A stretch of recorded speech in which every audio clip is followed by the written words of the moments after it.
Hello दोस्तों, आज हम लोग पढ़ने जा रहे हैं क्लास से बिहार बीटीसी क्लास 6 अध्याय नंबर 12 दूरी मापन एवं गति। तो आइए हम लोग चैप्टर शुरू करते हैं।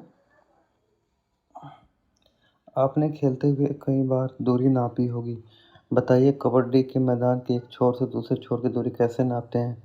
गिल्ली डंडे के खेल में घोंची से गिल्ली की दूरी कैसे नापते हैं? कुएं की गहराई कैसे नापते हैं? अपने स्वयं की लंबाई आप कैसे नापेंगे? बाजार में दुकानदार कपड़ा कैसे नापता है? अमीन खेत की लंबाई चौड़ाई कैसे नापता है? अपने गांव से पास के शहर की दूरी आप कैसे नापेंगे? दर्जी हमारे कपड़े की नाप कैसे लेता है? ये सब चीज़ें हैं। अब आते हैं सबसे लंबा कौन। क्रियाकलाप 1। दो विद्यार्थियों को पास पास खड़ा करके आप उनकी लंबाई का तुलना कर सकते हैं। जो आप चित्र लंबाई की तुलना चित्र नंबर 12.2 में देखते हुए अपने मित्र के साथ कीजिए। ये 12.2 है। देखिए इसमें कैसे नापा जा रहा लंबाई। उसके बाद है किसका कमरा लंबा। करीम और गुल्लू अलग अलग कक्षाओं में पढ़ते हैं। एक दिन दोनों इस बात पर उलझ गए।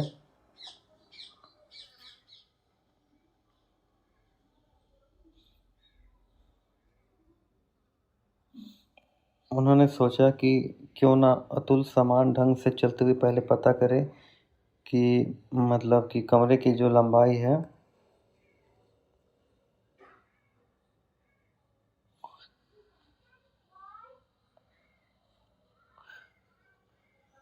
कितने कदम है। फिर वो इसी तरह शबाना की कक्षा की लंबाई नाप कर पता करे उसकी कक्षा कितनी लंबी। ठीक है, तो ये लोग मतलब पैर से चलते हुए लोग लंबाई निकालते हैं।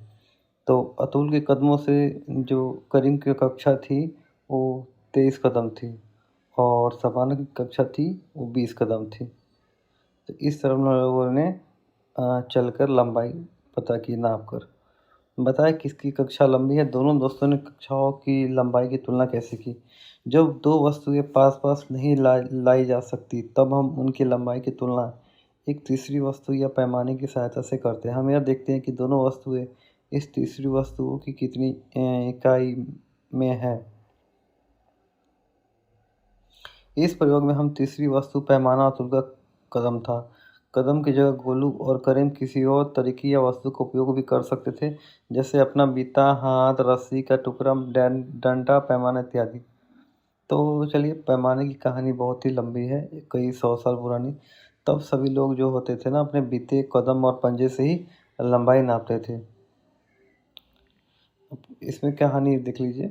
ऊंचे कद का एक आदमी दुकान पर कमीज का कपड़ा लेने गया। उसने कपड़े के व्यापारी से 2 पसेरी गेहूं के बदले 3.5 हाथ कपड़ा मांगा। दुकानदार ने अपने हाथ से पहले 3 हाथ कपड़ा नाप दिया, फिर उसी अंदाज से उसने आधा हाथ कपड़ा और नाप दिया।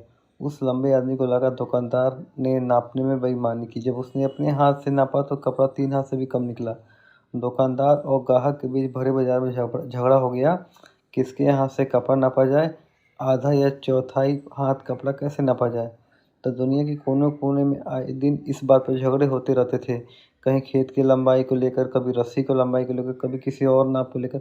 अंत में लोगों ने तय किया कि एक निश्चित दूरी का पैमाना बना दिया जाए, उसको छोटे छोटे बराबर हिस्सों में बांट दिया जाए।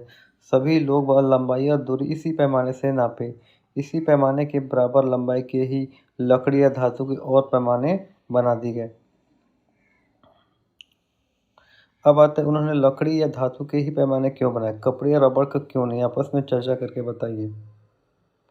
एक जगह पर लोगों ने अपने राजा की नाक से उसके हाथों के बीच की उंगली के छोर तक की लंबाई को एक गज जो है माना। एक गज के 3 टुकड़े किए, उन्हें फुट कहा। हर एक फुट के 12-12 भाग किए। हर भाग को 1 इंच कहा। इंच के और छोटे हिस्से के 220 गज का एक फलांग माना और 8 फलांग को 1 मील।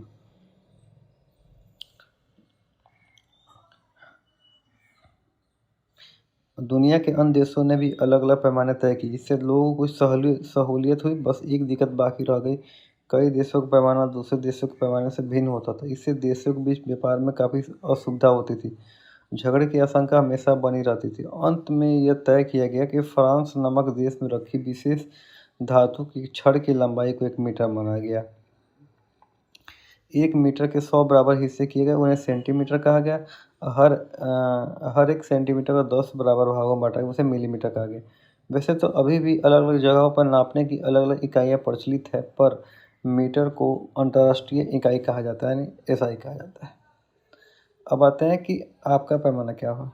अपने ज्योमेट्री बॉक्स को पैमानों को ध्यान से देखिए, उस पर लंबाई नापने के निशान बने हैं। पैमाने पर लिखे अंक में सेंटीमीटर की माप है। हर एक सेंटीमीटर 10 बराबर भागों में बटा है। सेंटीमीटर का 10वां भाग होता है मिलीमीटर।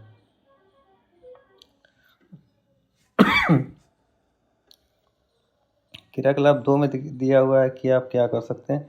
इसमें एक पिक्चर भी दिया हुआ है कि लड़की ग्राफ पेपर को काटकर पैमाना बना रही है। देखिए दिमाग को असर कीजिए, स्केल है, उस पर जो लिखा हुआ है उसमें 1 सेंटीमीटर कितने भाग किए गए हैं।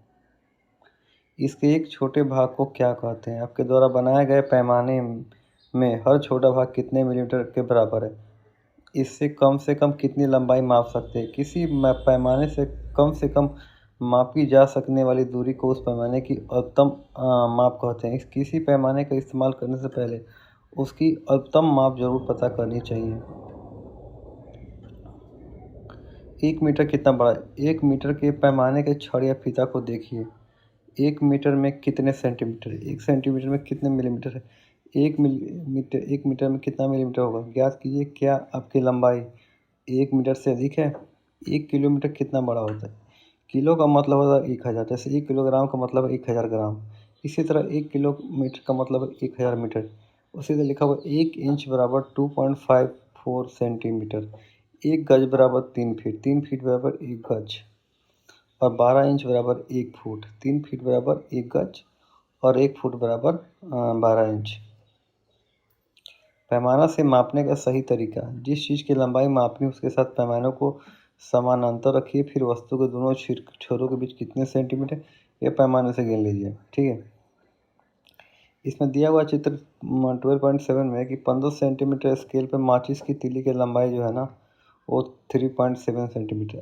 अच्छा, तो आप चित्र में गिन कर बताइए माचिस की तीली की लंबाई कितने मिलीमीटर है। इस प्रकार हम गिन सकते हैं कि वस्तु के दोनों सिरों के बीच कितने सेंटीमीटर और कितने मिलीमीटर है।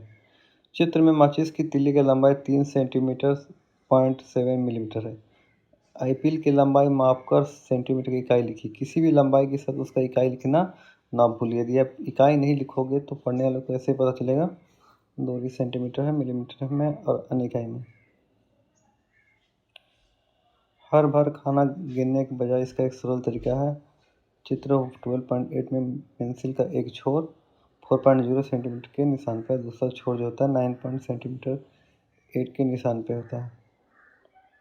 पेंसिल की लंबाई बराबर 9.8 माइनस 4.0 सेंटीमीटर बराबर 5.8 सेंटीमीटर। चाहे तो खाने गिनकर इसकी जांच कर लें। पैमाने के शुरू और आखिरी छोर पर थोड़ी दूर तक निशान नहीं होते। जहां से पैमाने का जीरो निशान शुरू होता है वहीं से मापना शुरू करें।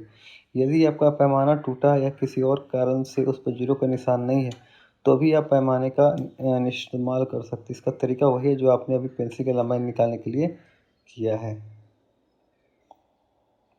तो ये सब लंबाई मापने का तरीका दिया हुआ है, कैसे आप लंबाई माप सकते हैं। चित्र 12.11 में आपने सीखा कि जिस वस्तु की लंबाई नापनी हो उसे पैमाने के समानांतर रखना चाहिए। यदि पैमाना तिरछा रखा हो जैसा 12.11 में दिया हुआ है तो दूरी मापने में गलती हो जाती है। अब आप समझ गए होंगे सही माप के लिए वस्तु, पैमाने और आँख की स्थितियों का अपना अपना महत्व है। अब इसमें है क्रियाकलाप 3 में एक अनुमान से बताएं कि आपकी पुस्तक की लंबाई कितनी है।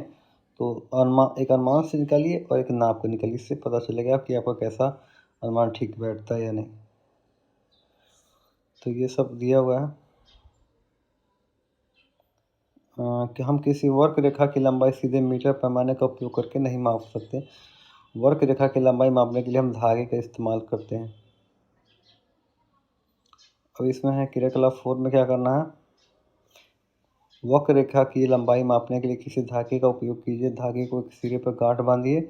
इस गांठे को बिंदु ए पर रखिए और धागे को अपनी उंगली और अंगूठे द्वारा तना हुआ रखकर इसके छोटे भाग को रेखा के अनुदिश रखिए। इस बिंदु पर अपनी एक हाथ से, जो पिक्चर में दिया हुआ है उसी तरह, हाथ से धागे को थामिए और दूसरे हाथ से धागे को थोड़ा और भाग को वक्र रेखा के अनुदिश फैलाइए। इस प्रक्रिया को दोहराते हुए वक्र रेखा के बिंदु बी तक पहुंचिए और धागे का जो भाग बी पे है वहाँ पे एक चिन्ह अंकित कीजिए। अब इस धागे को मीटर पैमाने के अनुदिश फैलाइए और धागे के आरंभ में बंधी गांठ और इस पर बने अंतिम चिन्ह के बीच की लंबाई मापिए।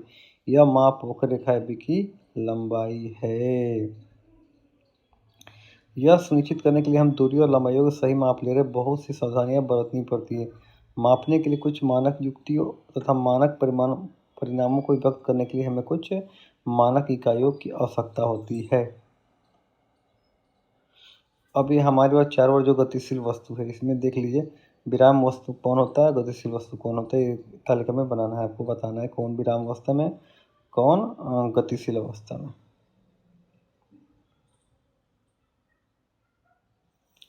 इसमें एक चींटी का एग्जाम्पल दिया कि चींटी का गति मतलब की दिशा क्या है, क्या किसी वस्तु किसी में परिवर्तन जैसी दिखाई देती है, आप ऐसा नहीं मानते। तो ये सब दिया हुआ है कि आप मतलब गति के बारे में कि घड़ी की सुई कैसे गति करती है, पंख के डंडे कैसे गति करते हैं, तो ये सब दिया है। ये गति रियल गति सब मतलब ये गति के बारे में दिया हुआ है। देखिए आपने सीधी सड़क पर, देखिए सरल रेखीय गति का उदाहरण दिया जा रहा है। आपने सीधी सड़क पर किसी वाहन की गति, किसी परेड में सिपाही के मार्च पास्ट की गति, किसी गिरते पत्थर की गति का अवलोकन किया है। यह किस प्रकार की गति है?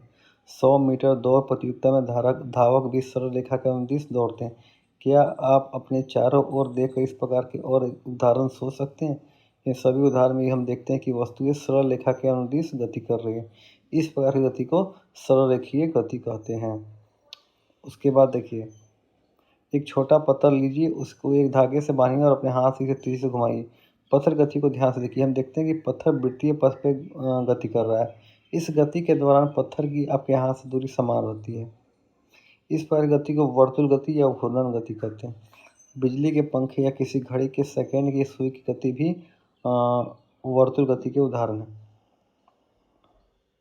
डोरी से बंधा हुआ पत्थर लीजिए जिसे अपने क्रियाकलाप के शुरू में उपयोग किया था। अपने डोरी को अपनी उंगली से पकड़िए और पत्थर को लटकने दीजिए। दूसरे हाथ से पत्थर को की तरफ खींचिए और स्वतंत्र गति करने के लिए छोड़ दीजिए। आप देखेंगे पत्थर को छोड़े जाने पर वो एक छोर से दूसरे छोर और दूसरे छोर से पहले छोर पर एक निश्चित समय पर गति करता रहता है।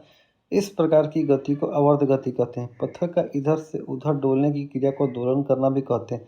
निश्चित समय पर गति करते पत्थर का बार बार वापस आना इसका स्वभाव है। उंगली से बना हुआ धागा और पत्थर वास्तव में एक दोलक है और लटका हुआ पत्थर एक लोलक है। किसी लोलक की गति वृक्षों की शाखाओं का इधर उधर लहराना, झूला झूलते बच्चे की गति, गिटार की डोरियों का कंपन, बजते समय ढोलों की सतह का कंपन, ये सब मतलब आवर्त गति के उदाहरण हैं जिनमें वस्तु एक निश्चित समय अंतराल के बाद अपनी गति को दोहराती है, तो उसको हम आवर्त गति कहते हैं। ठीक है।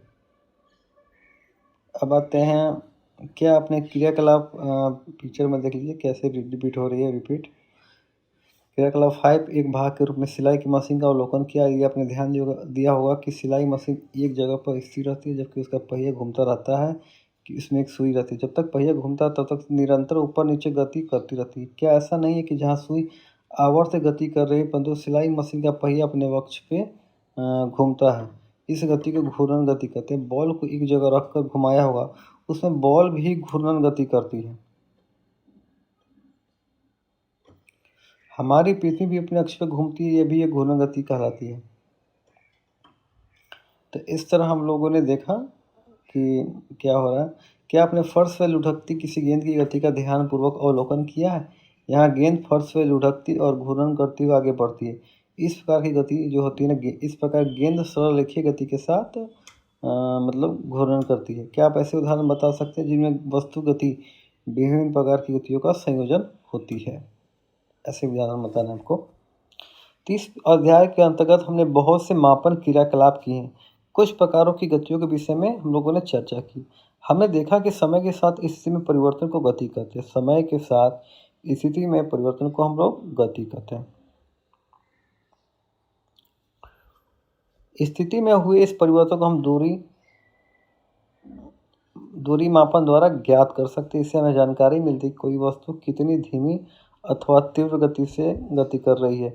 समय के अवलोकन के साथ फर्श पे घोंघे का रेंगना, तितली का एक पुष्प से दूसरे पुष्प पे मंडराना, साइकिल के द्वारा दूरी तय करना, रेलगाड़ी के द्वारा दूरी तय करना इत्यादि में लगे समय के साथ तुलना कर उनकी गतियों की तुलना कर सकते हैं।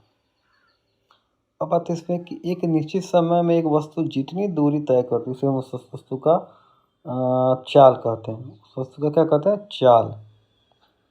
तो अब ये कुछ नया शब्द देख लीजिए कि इसको इंग्लिश में क्या बोलते हैं। पैमानों का स्केल बोलते हैं, दूरी को डिस्टेंस बोलते हैं, मापन को मेजरमेंट बोलते हैं, इकाई को यूनिट बोलते हैं, अधिकतम माप को लिस्ट काउंट बोलते हैं, गति को मोशन बोलते हैं, आवर्त गति को पीरियोडिक मोशन कहते हैं, सररेखीय गति को लीनियर मोशन कहते हैं, वर्तुल गति को सर्कुलर मोशन कहते हैं, घूर्णन गति को रोटेशनल मोशन कहते हैं।